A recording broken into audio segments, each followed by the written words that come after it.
Good morning, good morning, good morning. I don't really have a great subject, nothing particularly jumping out of me this morning, but so I'm going to kind of continue on about the concepts I was talking about yesterday. Still quite sick. It's the grossest feeling, whatever this thing is. I think this actual particular virus, not the coronavirus, not the COVID virus, but this, I think some people call it, it's like mononucleosis or Epstein-Barr virus, I think is circulating around society, causing massive issues. I think we don't understand the potential implications of all these viruses. I think we're part of a overall ecology that we spend most of our time pretending that we're not.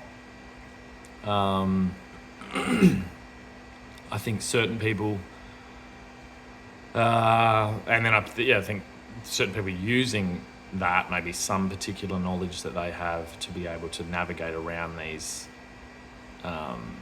effects. I'm gonna make a left turn. I'm gonna go into what I believe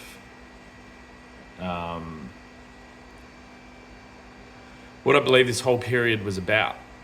And I've thought this for a long time. It was very early on in the pandemic that I started thinking this way. It has to do, to be completely honest, I was shown things 5 or 6 years before the pandemic. And so once it started, certain things were lining up in such a way that I was like, I've seen this. I know what's happening here. And that's not something I would wish on anyone. It's not pleasant. It fucking sucks ass.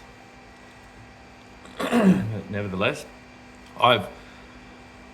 it comes from the word COVID. I've described this in text. I don't know if I've done this in a video, but the two Latin roots, co and vid, means everyone see, or to see everyone. Co means to see, and then vid means, co means everyone, vid means to see, video and community and cooperation, all these things. So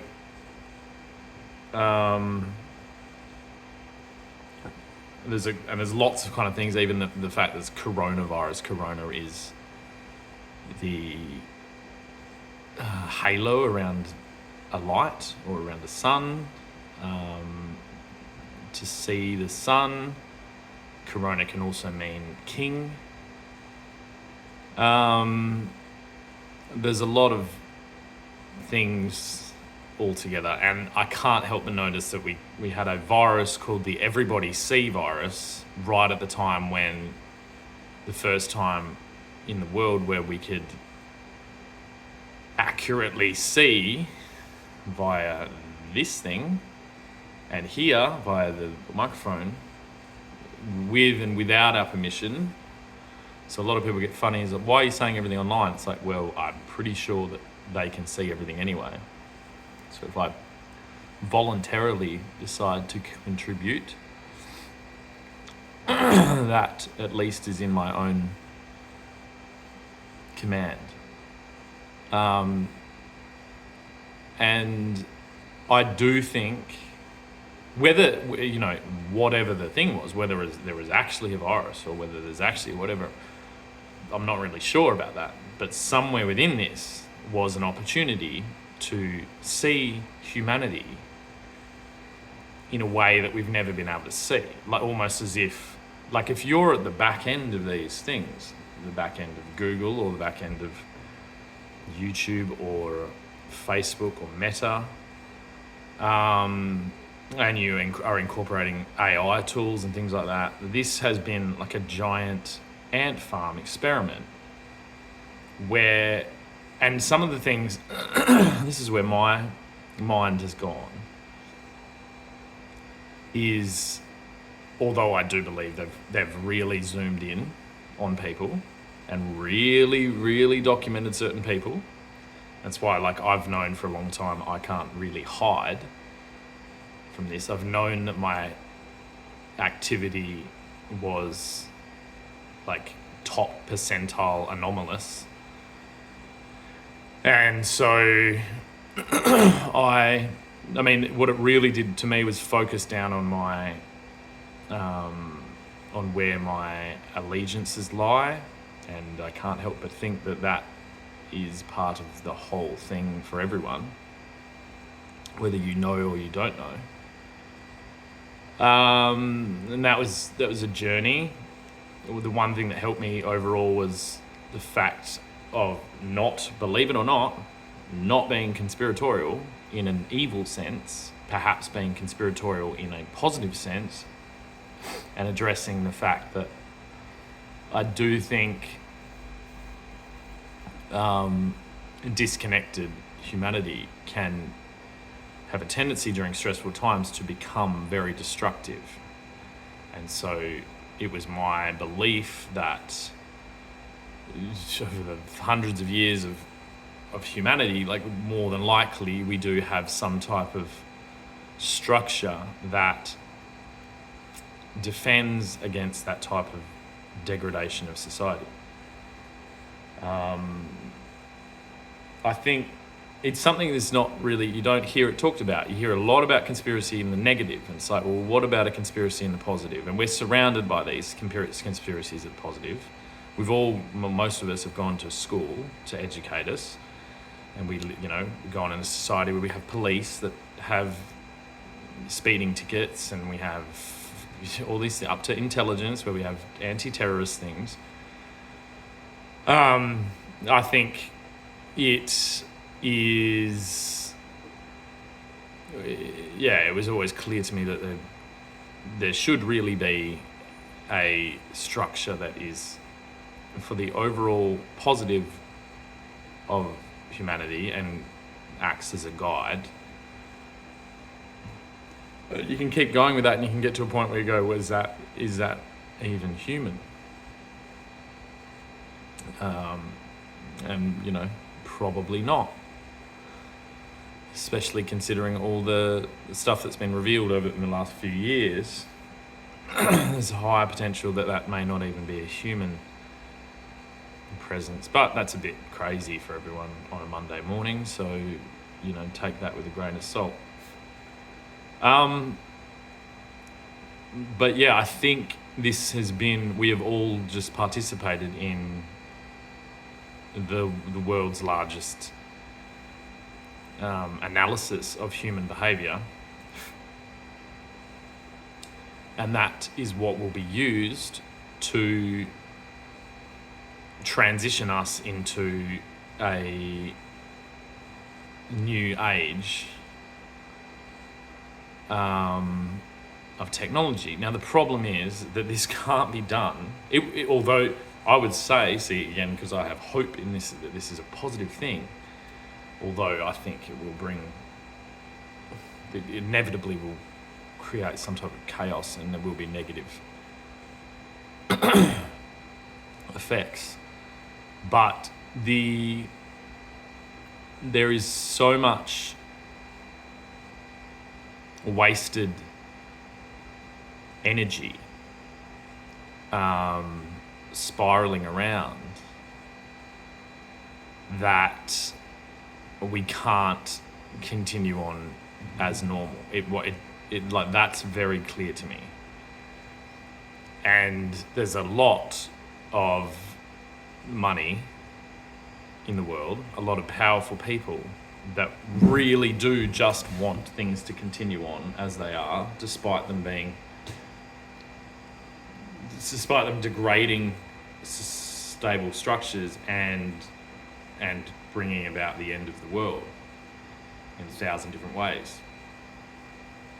I think there is institutions that take the WEF. I think they have an overall positive goal, but they're from the wrong perspective. And so they end up being massively negative. And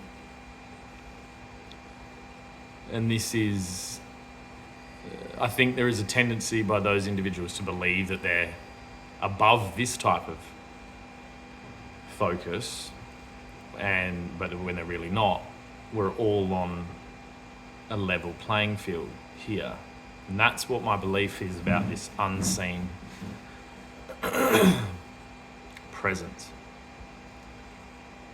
And so this was, some of this was about allowing them to push to their catastrophic conclusions to expose this, to expose this side. And I also think, so that's like kind of the macro, and then I think down on the micro level of this observation period, we perhaps, I guarantee there will be shocking revelations to do with human behaviour, to do with human tendency. I think there are certain organisations and structures that are just a little bit in shock from what they've known. We've had thousands of years of people trying to guide us through things. A lot of times using using tactics that have ended in negativity, because it's all been assumption. There is an assumption of humanity, and now somewhere there is a reality of humanity, and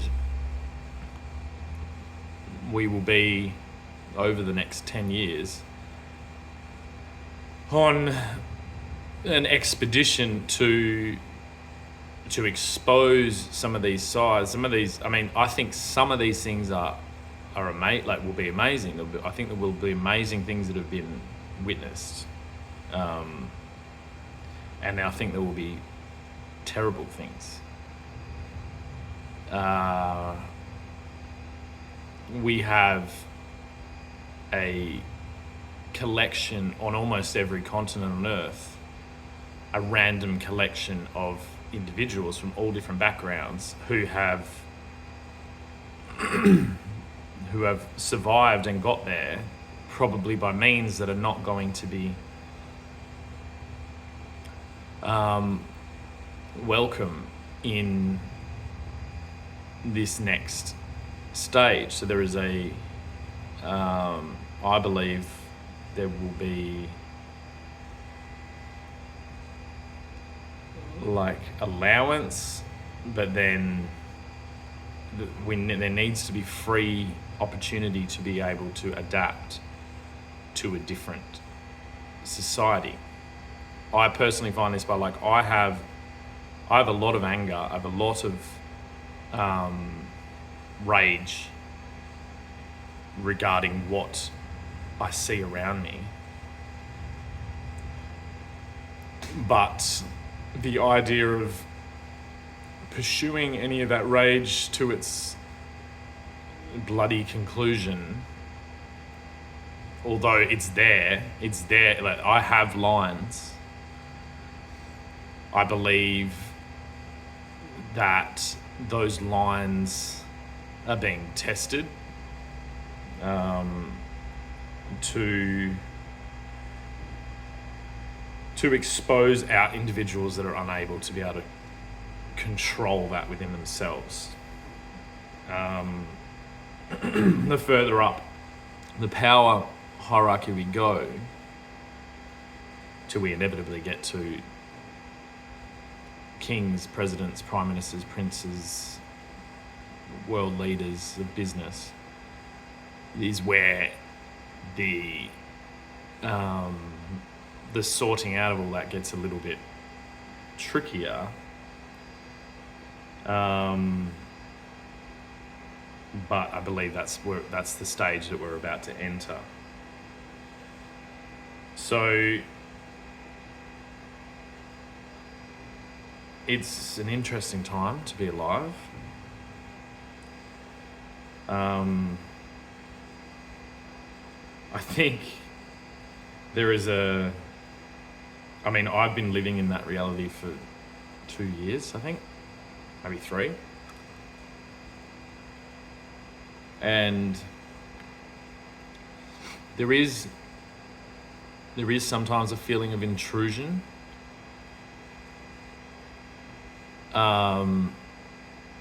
But also protection. It's very weird because we have to figure out what level we're at. So I've had some of these things used against me, but above that is this other thing where I'm like, well, you didn't know you were being watched in this. And I think because a whole lot of human problems we have is from misinterpretation of complex events, where we don't understand the whole story, and then there are simple assumptions being made. I had this when I went to prison. The assumption of my innocence was not present at all in any aspect that I entered. And even, the most severe that is as soon as I'm chucked in the back of a police wagon and stuck in a watch house holding cell with basically a crazy person for 24 hours, and then thrust in, filthy clothes into a kangaroo court to kind of claim it's like, this is all, there's so much just assumption. You're not able to present yourself as who you are when you're in that type of thing. And I think when we can get to the reality that these were completely non-violent online documentation of my existence, which I'm claiming has been put into a state that is not consistent with normal day-to-day life. Like, I've been saying that for 2 years. And all of this thrust me into a very, very real incarceration. And I just think if that is possible there, if that one example, then I am in no way going to ever interact in that digital environment again, especially financially. And keeping this log here, the main reason for me keeping this log here is because I am that concerned that will happen again. And I know now that I have no power in that place. At least I have a documented logging what was going on before that happened. So I can arrange things and prepare legal defense because I've documented it beforehand. Now that is something that should not be necessary to be able to navigate life. That is wartime navigation. That is a log. That is a captain's log of a ship. And this is what I mean. If I'm claiming I'm at war, and we're just smack bang in constitutional law. And it's funny, it took me a long time to land there because it's something that we're not American. We don't hold up this thing as if it's the most important piece of paper in the land, although it is. And it took me 2 years to find this piece of paper. And it amazes me. And then to learn the history of concepts like that. Even the American Constitution is based on these precedents set in British royal history to do with this exact thing. But we're almost like battery hens that are raised into a level of belief that is akin to slavery.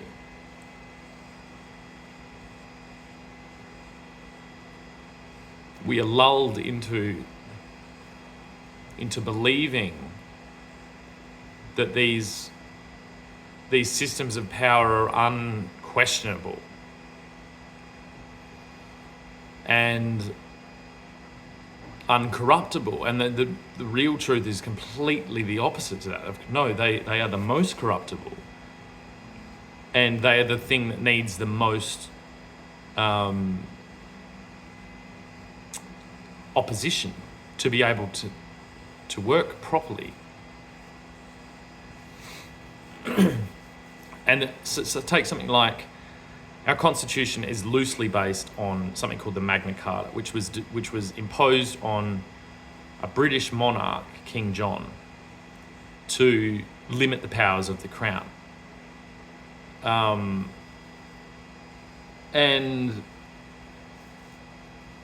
what has been assumed here is that's one monarch. And this is this whole thing. All our things are based on that. But what we don't have in this country is adequate defense, bar the Crown, ironically enough, is our defense of this. But I don't think that's sufficient. We do not have an adequate method to bring up the same type of misuse within government itself. And this is where we're at. We're at a point where government is unifiedly acting as in the same way that King John was, which was what was imposed in Magna Carta. And we're in a tricky spot because we can't, we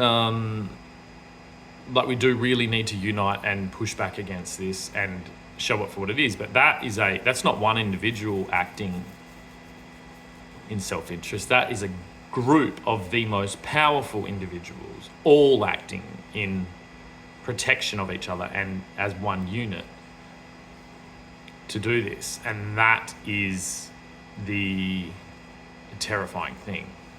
And there is no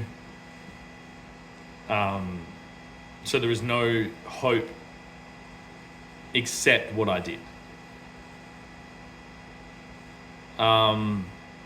And what I did is 100% protected by the Constitution. It is my God-given responsibility and right to be able to defend my family against this type of manipulation and intrusion. And I think everywhere it keeps boiling down to a religious challenge to the zeitgeist of our commonwealth or of our empire, whatever level you want to look at it. But without due process. These are huge changes. It's just this kind of slowly adapted thing. And I do believe there needs to be movement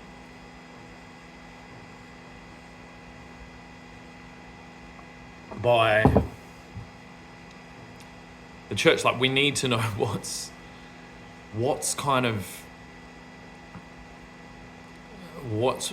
running this. What is the story that this is running on?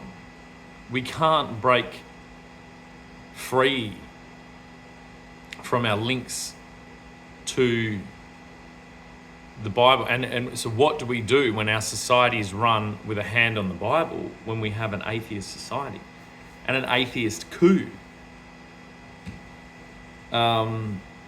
being undertaken by just purely self-interested corporations and individuals?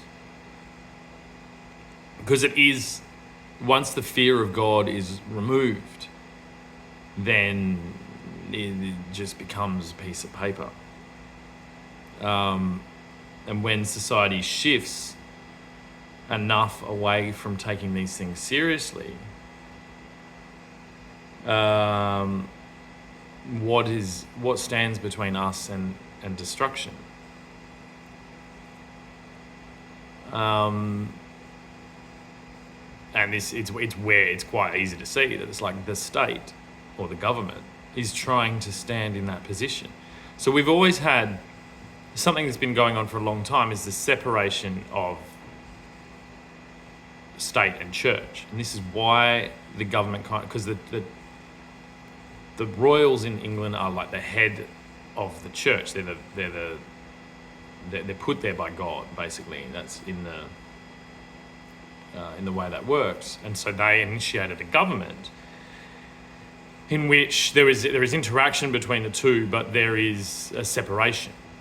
Now, what seems to be happening is a conglomeration of government and the new church, which is attempted to be science, which doesn't operate like a church. It is not a good analogy. It is, in fact, the complete opposite of what the idea of a church is. A church is under a one God, whereas a science is under whatever they say it is. There's nothing wrong with science as a mechanism to explore the world that we live in, but it cannot be used as a pseudo-religion, which is what has been invoked by these corporations and by our governments. And it's just such a constitutional issue. It is the basis of the Constitution. We cannot have a new spirit. So from a science in general that was invoked from the Enlightenment, from Christianity, from an exploration into God, morphed into almost like a spokesman for whoever the fuck wants to use that and invoke that religious fervor that we've seen during the pandemic. And it's the most dangerous thing we've ever faced. And it's all being twisted. It's like, we need to have clear guidelines for when is science being invoked as religion. Then claim that is and this would be so clear if we had a Muslim demographic upscale in which the Muslim church, I don't know if the Muslim religion, whatever, were challenging our Christian constitution. This would be a huge deal. This would be massive. This would be like everywhere. Of course it would. That's what almost every massive war has been about, is something like that. The fact that this scientific, pseudo-scientific religion has tried to do this is no different. It's just it doesn't have built up. It's getting away with it because it did exist, because it's not a religion. Like, it's a tool and it's a methodology, but the invocation of it to be at religious levels is the problem, and that's what this is about. And it's clear, like, you can see it. Like, trust the science is not scientific. That it's exactly what science is there for. It used to be trust God, and that's what our constitution is. And in order to trust God, you have to have fear God. If you understand what the concept of God is, then fear is the appropriate reaction to that. Fear and subservience. Because it basically, even if you want to look at it from an atheist, it's like, okay, God is the story of something that is all-powerful and all-knowing in every direction, in every way possible. So would you submit to that? Of course, yes. It's an experiment into the level that you can submit. If you are going, no, like, I won't submit to the most powerful, most knowing entity that has ever been conceptualized, it's not even hard to get to there. It's like the game where you, like, rock, paper, scissors. Remember when you're a kid and you go, rock, paper, scissors, bazooka, rock, paper, scissors, volcano, rock, paper, scissors, asteroid. Like, kids keep going into the thing, and then they're like, rock, paper, scissors, ultimate God of all knowing, that's where you end up. Is that. So whether that is a real thing or whether that is just a creation, the act of submitting to that is just, it's like a test. It's like the ultimate psychopath test. Like, do you submit to this all-knowing, all-powerful entity that can see all in all directions in all time? Do you do that? No, I don't. I trust the science. Like, science was a creation, even purely the thing of trust the science, mandate vaccines. It's like, I trust God. God didn't invent vaccines. God is telling me not to get the vaccine. That's the basis, like, that is human autonomy. And the minute you place a creation of man above the instinct of God, like, what the fuck were you doing? Like, get that constitution out. There's a few things, it's like, I looked up, what I find most shocking is that I don't have legal training, I'm not a lawyer, but it's almost like too easy for me to get to these points to know that something really bad has happened. When I go, like, I remember once I was like, I wonder whether these premiers of the states take oaths. Like, this is like grade 3 level legal, like delving into legal law. And I think a lot of lawyers survive in the minute. They survive in the detail, down in the nitty-gritty world, to try and, they're trying to get their clients some edge in some weird, complicated scenario. But what I've found is during this period, finding the misdeeds by these individuals ends up being incredibly easy. It's almost like the first thing that you see. So if you get to what's this country built on, the Constitution, unfortunately for these individuals, there is a signatory on that Constitution. He's in the photo right at the back of Parliament House, who carries my surname. That's just really unfortunate for you. I couldn't believe it when I saw it. Not a direct relative, but probably related. And I've got a pretty substantial, like, for my family, I've got a pretty substantial family history that's known, that's documented. So unlike, a lot of places that have been lost, or you're an offshoot you can't track back to. So I've got 500 years sitting there. And if I went and really delved in, I can probably, find the connection there. And that's by a family that had a unified presence and a unified loyalty to the place that supposedly oversees our Commonwealth on behalf of God. And so what I was saying is, like, to find the misdeeds, I went, what's the oath that these premiers are taking when they go into office as a premier? And it's literally to lead without fear or favor. And that immediately exposes them as having broken their oath. The two things that have been, so everyone was exposed to fear. Fear of a vaccine, fear of a virus. And very early on, I was like, why is this being pumped so hard? I've seen that in humanity. There's a thing of, like, when stuff's going bad, it's like people do kind of go in a frenzy with it.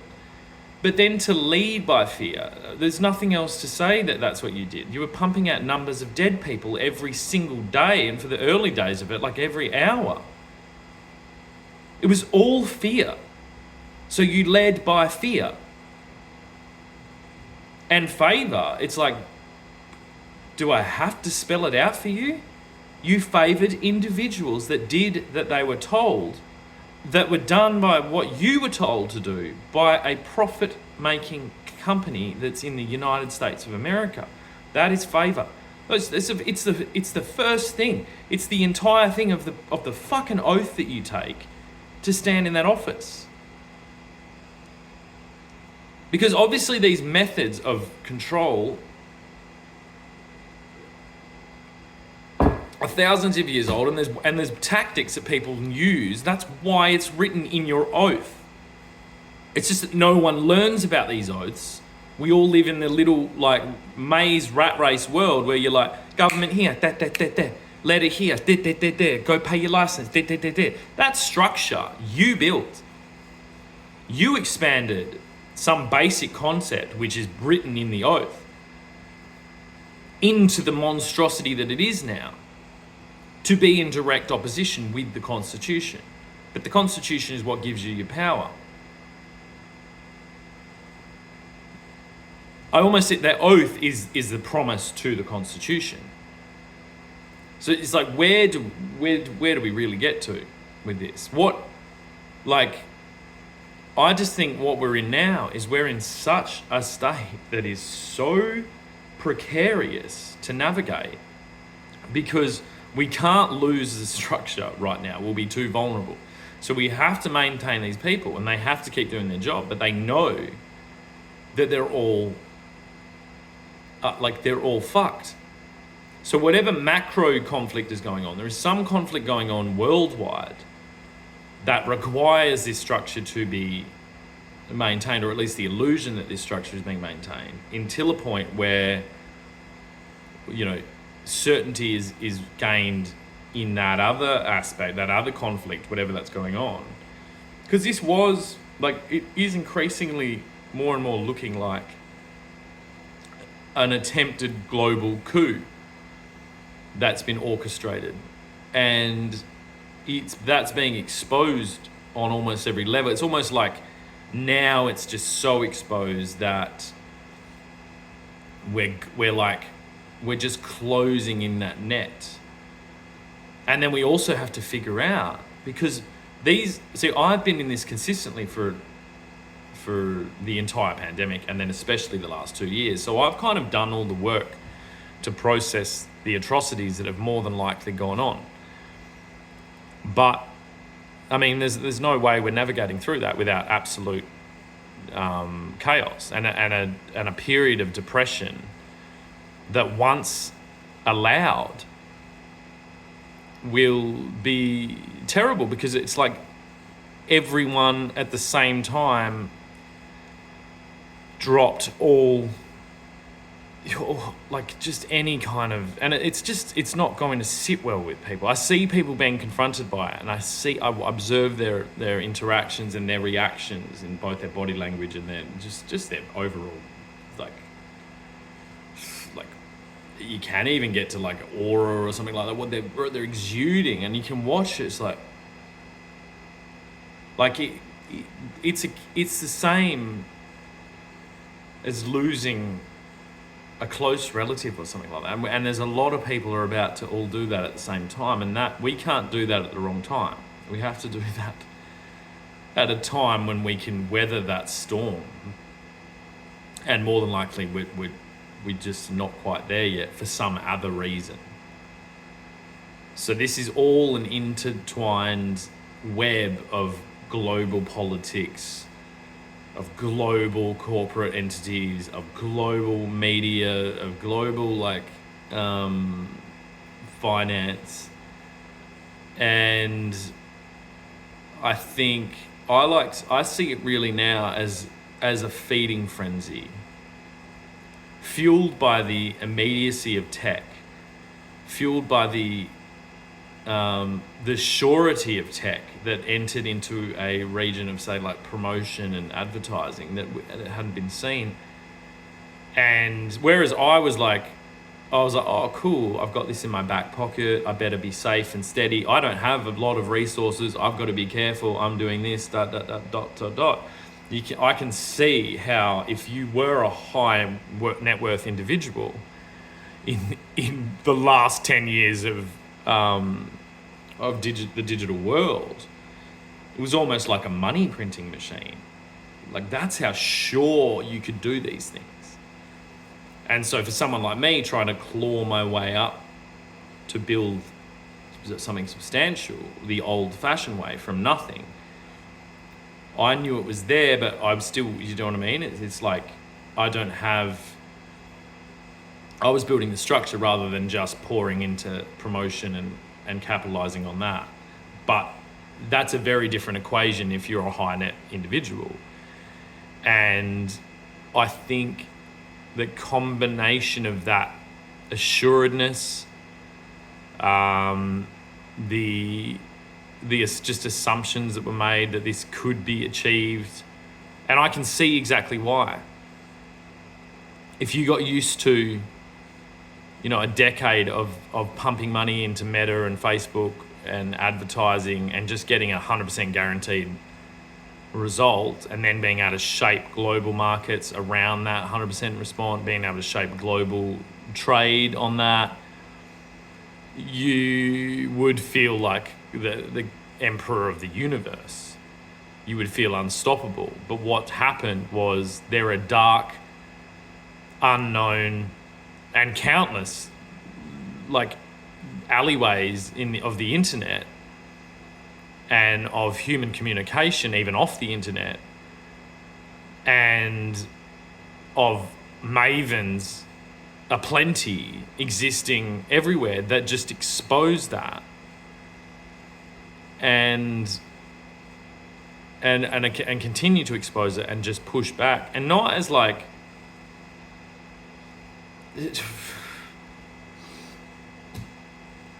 just as absolute certainty, that you are all fucked.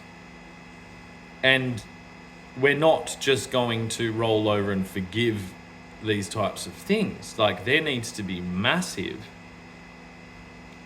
consequences for what you've done, for what you've tried to do. And I think this is the period that we're in. We're about to see a period of all-out decimation of a system that was built on nothing. A system that was built on sand, literally silicon. Silicon is sand. And it's a foolish man that builds his house on sand. It's like this. That's where we're at. It's just what's going to be the first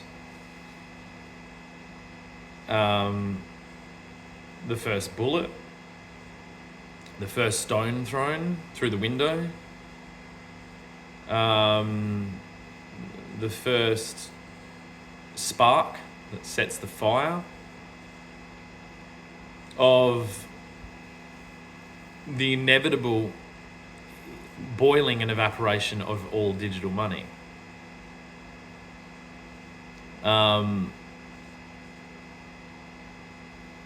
think that's the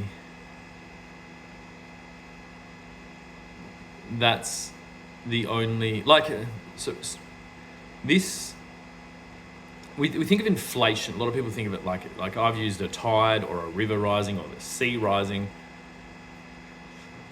or the simple thing of blowing up a balloon. Inflation. And it's when we talk about bubbles, a bubble can inflate and then it pops. And I think a more accurate metaphor to use to do with what's going to happen here is it's boiling.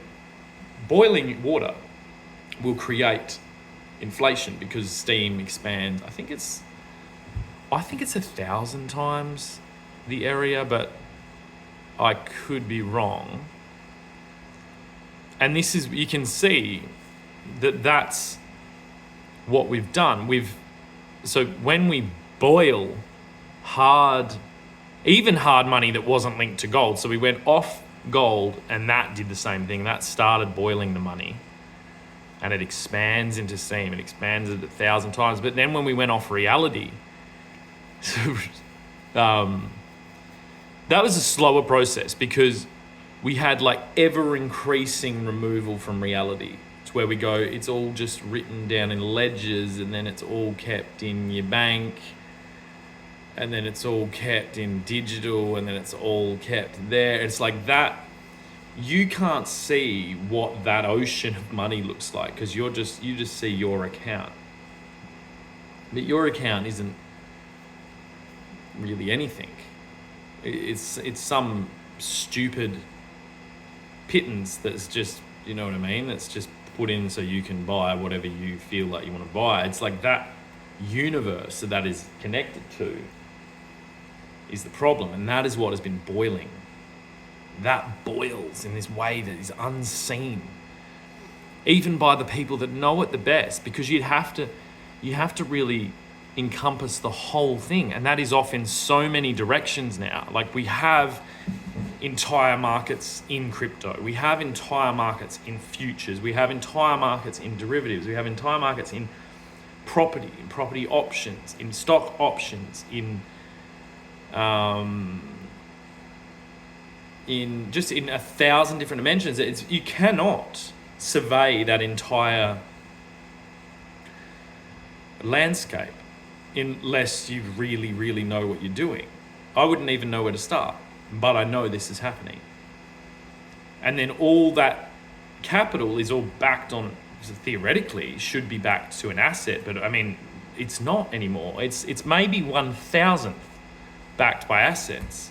And this is why we get, I was looking at properties the other day, and there's properties 5 hours away from the city that, you know, like 10 acres or something like that, that's $600,000.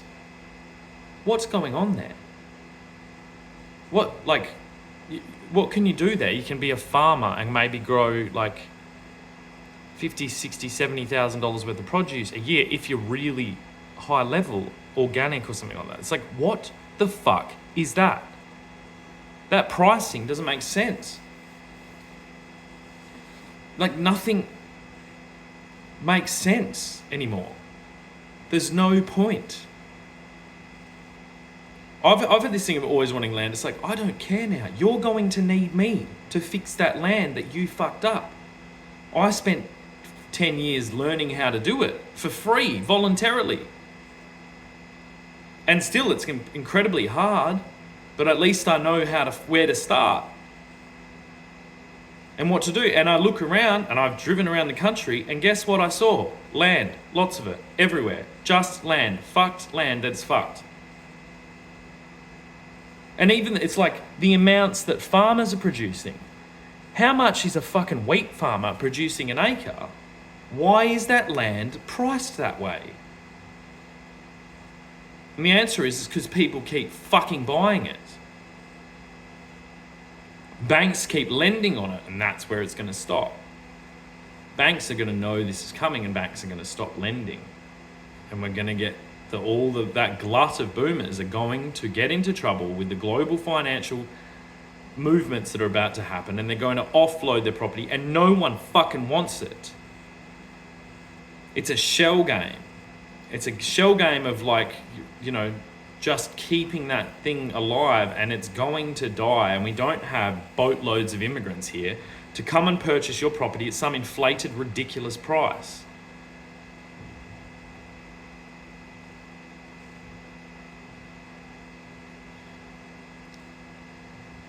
We were sold the idea, property is, you know, land has always been a cherished thing.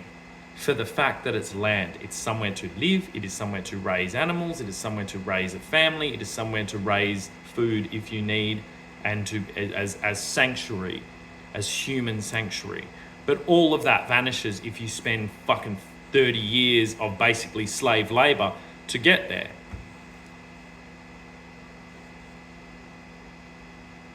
All of that underlying technology is going to make this game disappear. And and that's the only thing, is boiling. You are going to boil the economy and evaporate all that fictional capital into the atmosphere, and it is going to be gone.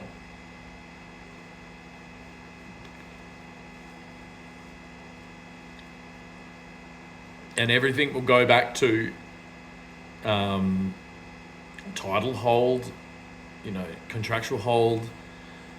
I think even just a lot of like assets, like vehicles and businesses and equipment, all this shit is just going to fucking end up going where it has already belonged. You've just been renting it.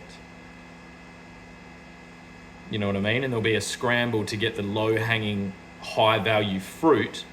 Plus, more than likely, because of what's gone on, there's going to be a whole bunch of people die.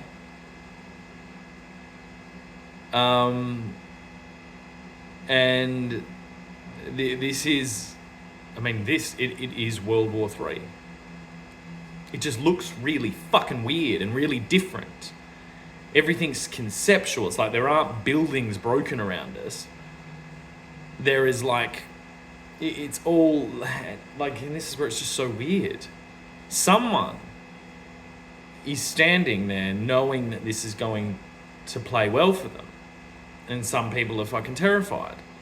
And then there's just the millions and millions and millions of people that are just going to be swept and sloshed around into whatever the fuck we do next.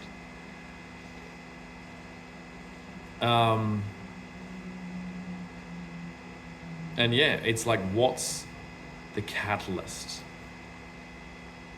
What is it going to be this time? And the reason I can tell that we're there is because no one is talking about it. No one. It's the complete opposite of the pandemic. The pandemic was thrust down your throat in every direction and everything. It was inescapable for you to be thrust into that fear cycle, which is what I said was against the oath directly of the premiers. So this is the opposite. So I can see it's like, don't use fear of this. I'm not trying to scare people. I'm just trying to explain my point of view. And if anything, prepare someone maybe, but no one watches it. I'm just logging this so I can go back in 10 years like I did recently and either go, well, you were really right, or you were really wrong, or you're dead, or do you know what I mean? But this is what I see.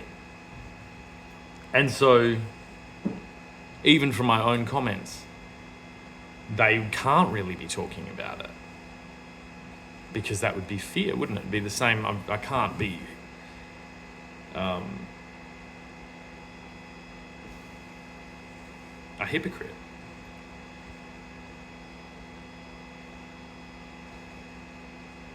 But if they've used fear to elevate this state to this point, then yeah, that's against their oath. And that's what I'm kind of claiming has happened.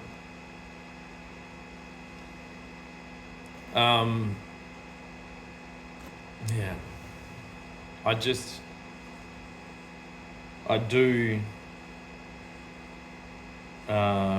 just kind of want relief from this. It's been something I've known is coming for a very long time. And I've had to basically put my entire life on hold for a very, very long time to try and educate myself and trying to get into a position where I can do things from this. And perhaps explain to people that, yeah, this is what happens when everyone gets fucking greedy and everyone gets, impetuous to gain all their world's greatest desires, which are just, in the end, just sold to you to try and impress people that you don't even fucking like. So it's like you buy things you can't afford with money you don't have to impress people you don't even fucking like. And this is what happens. And yeah.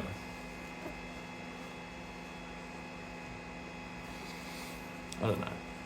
Just talking. It's just a log. It will be interesting. I like to project forward and be like, I can't wait. Oh, sorry, I can wait. But it will be like, I'm glad that I have this to look back on.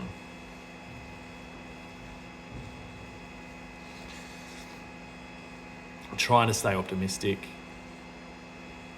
but I can't really move until something happens. So it's like a still readiness. It'd be the same feeling, like the feeling I would describe is if you're in a ship, like naval ship of old, like a tall ship, and you're getting ready. You're by the cannon, waiting for the ship to pass in front so you can shoot it. And you know you're going to get shot by cannons. It's like this is what. Like I have a thing ready to go, and I also know I'm going to be shot at. It's like fucking intense, and it's lasting for just weeks and weeks and weeks and weeks and weeks. And I do like that everyone is oblivious. Like, it's just complicated. Basically, yeah. It's a weird scenario to be in. Maybe these logs, if this is now just where we're going to be at, then maybe these logs can help someone else who is probably inevitably going to be put in a similar situation of these conceptual fucking wars that we maybe this is what we live in now.